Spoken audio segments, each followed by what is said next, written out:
Alors, l'objectif de cette vidéo, c'est de faire l'étude complète d'une fonction. Ça veut dire quoi? Ça veut dire étudier les limites aux bornes du domaine de définition, de savoir trouver son tableau de variation et de trouver les éventuelles asymptotes. Donc dans la première vidéo, pour éviter que ce soit trop long, dans la première vidéo, je vais étudier les limites. Dans la vidéo suivante, dont le lien va apparaître ici en haut à droite, on fera la dérivation et le tableau de variation. Et enfin, dans une dernière vidéo, eh bien, on étudiera les asymptotes.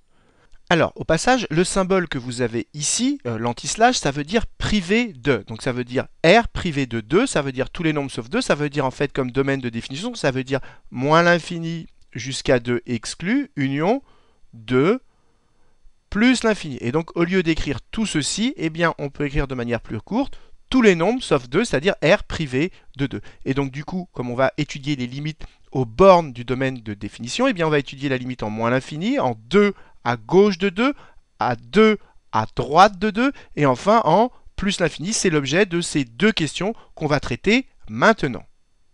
Alors, avant de vous laisser chercher, première chose que j'aimerais rappeler, quand vous cherchez une limite sur une forme du type l'infini sur l'infini, eh bien il y a deux techniques. Soit vous connaissez, et c'est au programme, le théorème, un théorème qui dit que chercher une limite de cette forme, eh bien ça revient à chercher la limite des termes de plus haut degré quand vous avez un polynôme au numérateur et au dénominateur, comme ici. Donc première méthode, c'est d'utiliser le théorème qui dit que la limite, ça revient à chercher la limite des termes de plus haut degré. Mais quand on n'a pas ce théorème, eh bien il faut penser à mettre en facteur le terme de plus haut degré. C'est ce qu'on va faire ici, on va utiliser les deux méthodes.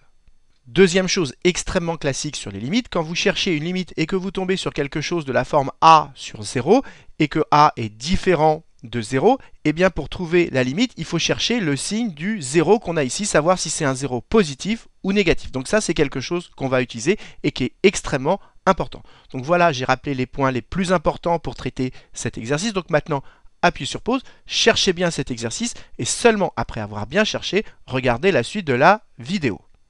Alors, corrigeons la première question. Donc, on va chercher la limite de cette fonction en plus et moins l'infini. Et comme ici, c'est un polynôme, eh bien, on peut utiliser le théorème qui dit que chercher la limite de tout ceci, eh bien, ça revient à chercher la limite. Par exemple, si je traite quand x tend vers plus l'infini, ça revient à chercher la limite des termes de plus haut degré. Donc ici, de 2x carré sur x. Pour le moment, je suis au brouillon. Ensuite, on simplifie ce qu'on a ici. Donc, si je simplifie, ça revient à chercher la limite quand x toujours tend vers plus l'infini, ici je peux simplifier un x, c'est-à-dire de 2x. Et quand je cherche la limite de 2x quand x tend vers plus l'infini, ça fait entre guillemets 2 fois plus l'infini, ce qui nous fait plus l'infini. Donc ce théorème, il permet de conclure très rapidement. Et donc comment on rédige? Eh bien d'abord on cite le théorème qu'on utilise. Et on dit que en l'infini, la limite d'un quotient de polynôme, c'est bien ici un quotient de polynôme, eh bien cette limite, elle est égale à la limite des quotients des termes de plus haut degré. Donc c'est-à-dire que la limite de tout ceci, eh bien on prend le terme de plus haut degré ici, le terme de plus haut degré là, et ensuite on simplifie, on n'a plus qu'à chercher la limite, c'est ce que j'ai écrit ici. La limite de f de x est égale à la limite de 2x carré sur x quand x tend vers plus l'infini. Ici il y a un x qui se simplifie, on cherche donc la limite de 2x en plus l'infini, et la limite de 2x, eh bien ça fait 2 fois plus l'infini, ce qui fait plus l'infini, et on fait exactement le même raisonnement en moins l'infini. Et donc quand je cherche la limite de f, cette fois-ci en moins l'infini, ça fait exactement la même chose, 2x carré sur x, mais cette fois-ci en moins l'infini. On simplifie exactement de la même façon, donc on cherche la limite de 2x en moins l'infini, et donc cette fois-ci ça fait entre guillemets 2 fois moins l'infini, ce qui nous fait moins l'infini. Alors, c'est extrêmement important de savoir traiter cette question sans utiliser le théorème, parce que parfois, quand vous n'aurez pas des polynômes, eh bien, vous serez obligé d'utiliser la deuxième technique. Donc, autant savoir l'utiliser tout le temps. Elle ne prend pas beaucoup plus de temps. La technique, ça va être de mettre en facteur le terme de plus haut degré. Et c'est comme ceci, en mettant en facteur, qu'on démontre justement le théorème qu'on vient d'utiliser ici. Donc maintenant, on va retraiter cette question, mais en mettant en facteur le terme de plus haut degré. Alors déjà, je rappelle parce que c'est important, quand vous cherchez la limite d'une fonction en l'infini et que cette fonction c'est un polynôme ou un quotient de polynôme et qu'on tombe sur une forme indéterminée du type l'infini moins l'infini ou l'infini sur l'infini, eh bien il faut penser à mettre en facteur le terme de plus haut degré. Alors regardons ce qui se passe. Je fais tendre donc x vers plus l'infini. Donc ce bloc-là tend vers plus l'infini. Donc au carré, ça tend vers plus l'infini. Et fois 2, ce bloc-là tend vers plus l'infini. Et ce bloc-là, x tend vers plus l'infini, 3x aussi, Donc on a quelque chose de la forme l'infini moins l'infini, et donc déjà, rien qu'à ce niveau, on a déjà une forme indéterminée. Donc il faut penser à mettre en facteur le terme de plus haut degré, et il faut le faire en haut et en bas. Alors, allons-y. Donc ici, je vais mettre x carré en facteur. Donc pour savoir ce qui reste dans ma parenthèse, je divise tout par x carré. Donc si je divise 2x carré par x carré, il me reste 2. Ensuite, si je divise 3x, je divise tout par x carré. 3x, là je suis au brouillon, divisé par x carré, ben ça fait, je peux simplifier un x, ça fait 3 sur x. Donc ça fait moins 3 sur x. Et vous l'avez compris, je divise tout par x carré, donc ça fait moins 3 sur x carré. Si vous voulez vérifier que vous n'êtes pas trompé, eh bien vous redéveloppez et vous allez voir qu'on tombe bien là-dessus. Alors ensuite, on fait exactement pareil, mais cette fois-ci au dénominateur. Et le terme de plus haut degré, vous l'avez compris, c'est x. Donc je mets x en facteur et donc je divise tout par x pour savoir ce que j'ai dans ma parenthèse. Donc x divisé par x, ça fait 1 moins 2 sur x. Ensuite, regardez, j'ai x carré ici, j'ai x là, donc je vais pouvoir simplifier et il va me rester un x au numérateur. Donc il va me rester x, la même parenthèse là et la même parenthèse ici. Et maintenant, une fois que vous avez mis en facteur le terme de plus haut degré et que vous avez simplifié, eh bien il n'y a plus de forme indéterminée. Regardez, on fait tendre x vers plus l'infini. Donc ce bloc-là tend vers plus l'infini. 3 divisé par un nombre infiniment grand, eh bien ceci va tendre vers 0. Également, la même chose ici, x tend vers plus l'infini, x carré aussi. Donc on a 3 divisé par un nombre infiniment grand, 3 divisé par 10 millions, ça va tendre vers 0. Donc la parenthèse ici va tendre vers 2, x lui tend vers plus l'infini, et pareil ici, 2x, je rappelle, tend vers plus l'infini, 2 divisé par un nombre infiniment grand, ça tend vers 0, donc le dénominateur, l'ensemble du dénominateur tend vers 1. Donc au final, vous avez 2 fois plus l'infini, entre guillemets, ça tend donc vers plus l'infini, divisé par un nombre qui tend vers 1, et bien entre guillemets, l'infini divisé par 1, ça tend vers plus l'infini. Et maintenant, ce que j'ai écrit en vert, il n'y a plus qu'à le rédiger. Et donc maintenant, tout le raisonnement que j'ai fait en vert ici au brouillon, je le rédige ici. Donc première étape, j'écris que la limite de toute ma parenthèse que j'ai ici, eh bien quand x tend vers plus l'infini, la limite de tout ceci, eh bien c'est 2. Ensuite, j'écris que la limite de ce bloc-là, quand x tend vers plus l'infini, la limite de x, c'est plus l'infini. Ensuite, j'écris donc comme entre ces deux blocs, il y a un multiplié, j'écris que par produit, la limite de tout ceci du numérateur, eh bien ça fait l'infini fois 2. Eh bien dans ma tête, l'infini fois 2, on n'écrit pas évidemment l'infini fois 2, on le pense mais on ne l'écrit pas. Eh bien cette limite, elle vaut plus l'infini. Enfin, j'écris la limite du dénominateur. La limite du dénominateur, on a expliqué, c'était 1. Et donc ensuite, comme ceci, le dénominateur tend vers 1 et que le numérateur tend vers plus l'infini, on écrit que par quotient, puisqu'entre les deux, c'est un quotient, eh bien les limites du tout. Dans sa tête, on pense que l'infini divisé par un nombre très proche de 1, ça tend vers plus l'infini. Eh bien la limite de notre fonction f, c'est plus l'infini en plus l'infini. Alors, tout le calcul qu'on a fait là, eh bien, on va pouvoir le réutiliser pour trouver la limite en moins l'infini. Alors, au passage, je voudrais rajouter que ici, comme on a x au dénominateur, ce calcul, il est valable pour x différent de 0. Mais ça ne nous gêne pas pour chercher la limite en moins l'infini, parce que si on cherche la limite en moins l'infini, eh bien, x est très grand négatif et on ne va pas choisir égal à 0. Alors, ce calcul, donc je répète, on va le réutiliser, c'est-à-dire notre factorisation par le terme de plus haut degré. Mais maintenant, on va regarder dans la limite ce qui va changer. Donc, cette fois-ci, je fais tendre x vers moins l'infini, donc je divise 3 par un nombre infiniment grand mais négatif. Si vous divisez 3 par moins 10 millions, eh bien si vous divisez 3 par moins 10 millions, eh bien ça tend également vers 0. Donc ce bloc-là continue à tendre vers 0, celui-ci également, et donc ma parenthèse continue bien à tendre vers 2.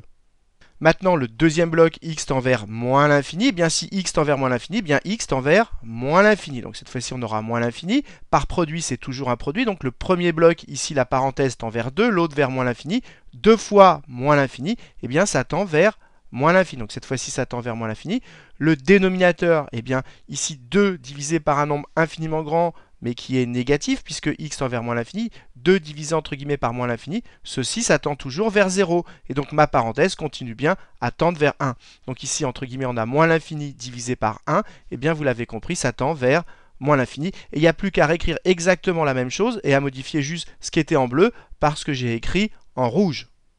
Alors, corrigeons la deuxième question. Cette fois-ci, on nous demande la limite de cette fonction, mais en 2. Et je rappelle que le domaine de définition, ici, on avait vu que c'était R privé de 2. Ça veut dire quoi? Ça veut dire de moins l'infini jusqu'à 2 exclu, union de 2 à plus l'infini. Ça veut dire que c'est partout, sauf qu'il y a un trou en 2, puisque 2, c'est une valeur interdite, parce que si vous remplacez x par 2, ici, ça vous fait 2 moins 2, ce qui fait 0, et on n'a pas le droit de diviser par 0. Donc ici, on a un trou en 2, et donc on peut chercher la limite de la fonction lorsque x va se rapprocher de 2 par la gauche, ça va être cette limite-là, et quand x se rapproche de 2 par la droite, c'est-à-dire par valeur supérieure, c'est-à-dire c'est cette limite-là. Donc c'est ce qu'on va faire maintenant. Donc première chose à faire dans sa tête, c'est qu'on remplace tout simplement au brouillon x par 2 pour voir ce qui se passe.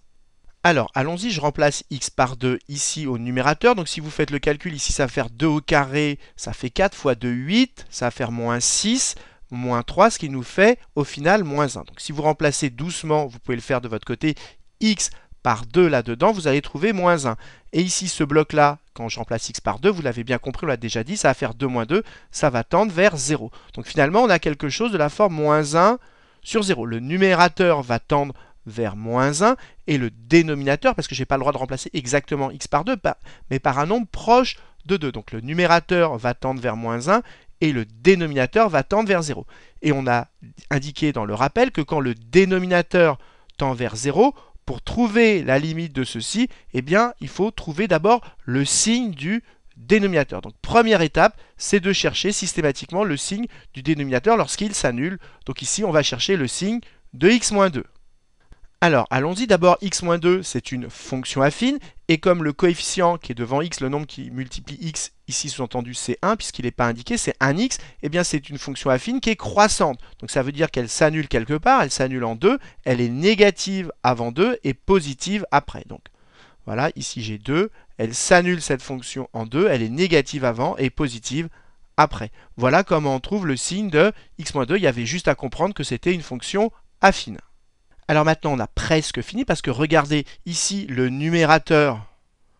Quand x, on va traiter la première limite. Quand x tend vers 2, x étant plus grand que 2, ça veut dire qu'on est dans cette zone. X plus grand que 2, c'est à droite de 2 et l'autre limite, ce sera dans cette zone. Donc pour le moment, on traite cette limite. Donc x tend vers 2 en étant plus grand que 2. Donc le numérateur, lui, il tend toujours vers moins 1 parce que quand on remplace x par 2, eh bien, ça tend toujours, ça vaut moins 1. Donc, qu'on soit à gauche ou à droite de 2, le numérateur, lui, tend toujours vers moins 1.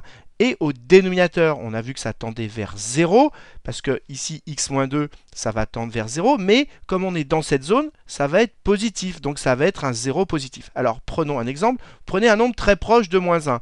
Moins 1,0000001.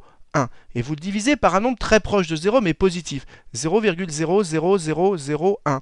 Et bien quand vous divisez par un nombre très proche de 0 positif, et bien si on regarde que ceci, si vous prenez 1, quelque chose divisé par un nombre très proche de 0 positif, et bien ceci ça tend vers plus l'infini. Mais comme il y a un moins devant, et bien tout ceci tend vers moins l'infini. Et maintenant il n'y a plus qu'à le rédiger.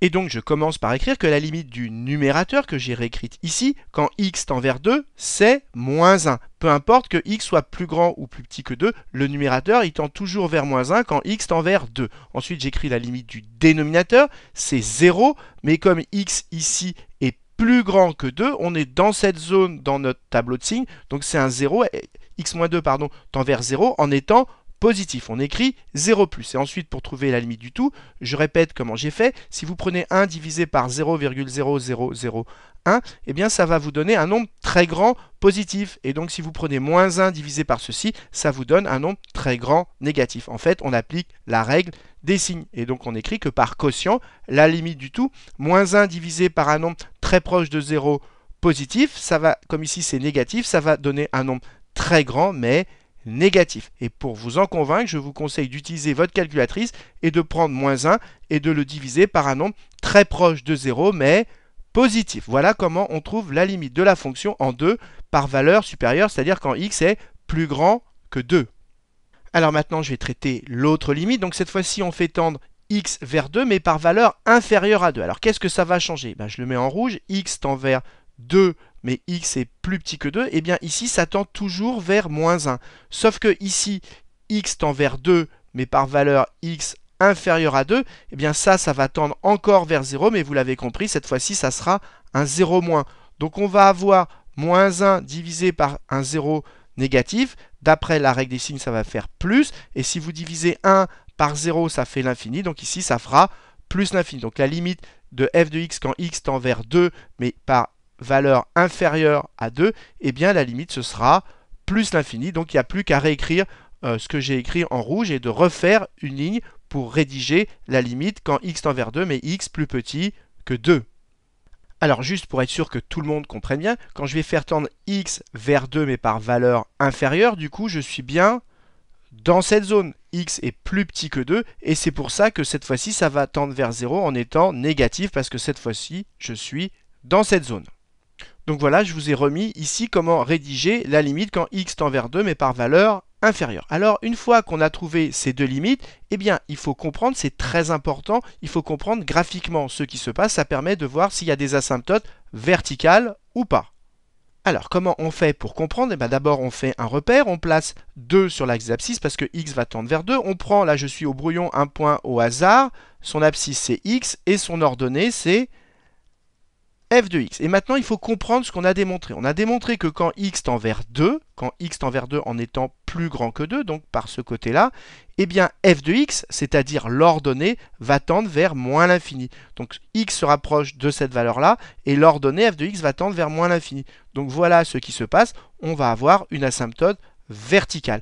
Et qu'est-ce qu'on a de l'autre côté? Quand x tend vers 2, si je prends x de ce côté-là, quand x tend vers 2 par valeur inférieure, et bien cette fois-ci, f de x, l'ordonnée tend vers plus l'infini. Donc si je suis de l'autre côté, et bien voilà ce qui se passe. Donc ici, ça va faire ceci, ici, ça va faire cela. Ici, on aura une asymptote verticale.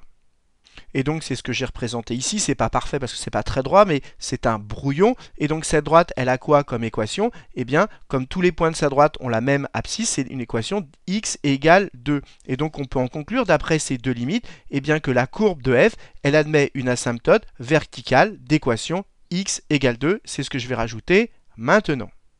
Et donc j'écris tout simplement que la droite d'équation x égale 2 est asymptote verticale à la courbe de f, ce qui termine la deuxième question. Alors, qu'est-ce que vous devez retenir de ces deux premières questions? Eh bien, premièrement, quand vous avez un quotient de polynôme, pour trouver la limite en plus ou moins l'infini, soit vous utilisez le théorème qui permet d'aller beaucoup plus vite avec le terme de plus haut degré, soit vous mettez en facteur le terme de plus haut degré. Et je vous conseille pour le moment la deuxième méthode, même si elle est un peu plus longue, parce qu'elle permet de mieux comprendre comment ça va se passer quand vous n'aurez plus de polynômes, mais quand vous aurez des logarithmes ou des exponentiels, et que du coup, ce premier théorème ne sera plus applicable. Deuxième chose très importante à comprendre, quand vous avez une fonction et que le dénominateur tend vers 0, eh bien il faut penser à trouver son signe comme on l'a fait ici en faisant un tableau de signes. Et ensuite, il faut comprendre que quand on divise par exemple 1 par un 0 positif, eh bien 1 divisé par un 0 positif, ça va tendre vers plus l'infini. Et 1 divisé par un 0 négatif, ça va tendre vers moins l'infini. Ça, c'est quelque chose de très important à comprendre. Et pour s'en rendre compte, si vous n'êtes pas sûr, vous prenez 1, vous divisez par un nombre très proche de 0, soit positif, soit négatif, selon les cas.